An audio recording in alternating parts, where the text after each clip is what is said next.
வாங்க கதை பேசலாம். இன்றைக்கி ஒரு கதை. என்ன கதைன்னா, ஒரு மணிமங்கலத்தில் என் தங்கச்சி ஒரு அரை கிரவுண்டு, என் தங்கச்சி பொண்ணு ஒரு அரை கிரவுண்டு இடம் வாங்கினாங்க. ஆனால் அது பட்டா லேண்டும் இருக்குது, பட்டா இல்லாமல் அந்த நத்தம் புறம்போக்கெல்லாம் சொல்லுவாங்களே அந்த மாதிரியும் இருக்குது.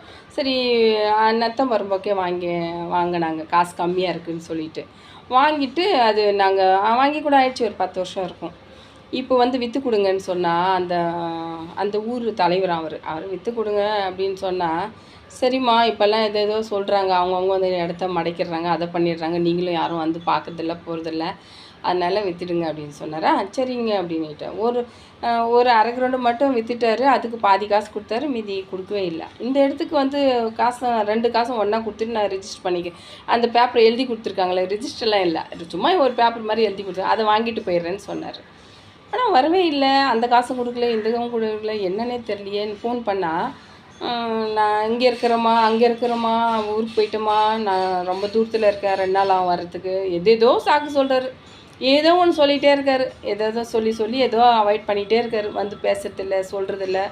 அப்புறமா நான் இன்றைக்கி எனக்கு ரொம்ப கஷ்டமாக போச்சு.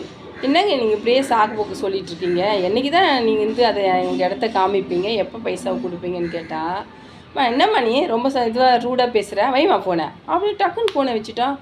எனக்கா ஐயோ, எனக்கு ஃபோனை வச்சுட்டு எனக்கு மனசே ஆறல, என்ன பண்ணோம், என்ன தப்பு பண்ணோம், நம்ம இந்த ஆள் இப்படி பேசுகிறாரு அப்படின்னு எனக்கு ரொம்ப கடுப்பாயிடுச்சு.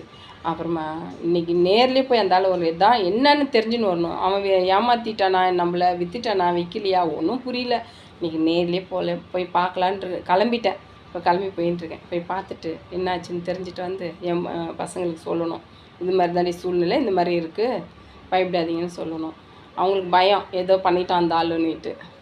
அது மாதிரி நீங்களும் எங்கேயாச்சும் இந்த நத்தம் புறம்போக்கு, ஏரி புறம்போக்குன்னுட்டு வாங்கிட்டு, மெய்க்கால் புறம்போக்கு அப்படின்னு சொல்லி வாங்கிட்டு கஷ்டப்படாதீங்க. அப்படி வாங்கினாலும் டக்குன்னு உடனே போய் அங்கே ஏதாச்சும் ஒரு வீடோ ஏதோ ஒன்று பண்ணுற மாதிரி, கட்டுற மாதிரி ஏதோ ஒரு பண்ணி வச்சுட்டு வந்துடுங்க. நான் தான் ஏமாந்து போயிட்டேன், நீங்களும் அந்த மாதிரி ஏமாறாதீங்க, சரிங்களா? ஓகே, பாய். வாங்க கதை பேசலாம். இன்றைக்கி ஒரு கதை. என்ன கதைன்னா, ஒரு மணிமங்கலத்தில் என் தங்கச்சி ஒரு அரை கிரவுண்டு, என் தங்கச்சி பொண்ணு ஒரு அரை கிரவுண்டு இடம் வாங்கினாங்க. ஆனால் அது பட்டா லேண்டும் இருக்குது, பட்டா இல்லாமல் அந்த நத்தம் புறம்போக்கெல்லாம் சொல்லுவாங்களே அந்த மாதிரியும் இருக்குது. சரி, நத்தம் புறம்போக்கே வாங்கினாங்க, காசு கம்மியாக இருக்குதுன்னு சொல்லிட்டு வாங்கிட்டு, அது நாங்கள் வாங்கி கூட ஆயிடுச்சு, ஒரு 10 வருஷம் இருக்கும். இப்போ விற்று கொடுங்கன்னு சொன்னால் அந்த ஊர் தலைவர் அவர் விற்று கொடுங்க அப்படின்னு சொன்னால், சரிம்மா இப்போல்லாம் ஏதோ சொல்கிறாங்க, அவங்கவுங்க இடத்த மடைக்கிறாங்க, அதை பண்ணிடுறாங்க, நீங்களும் யாரும் பார்க்கறதில்ல போகிறதில்ல, அதனால்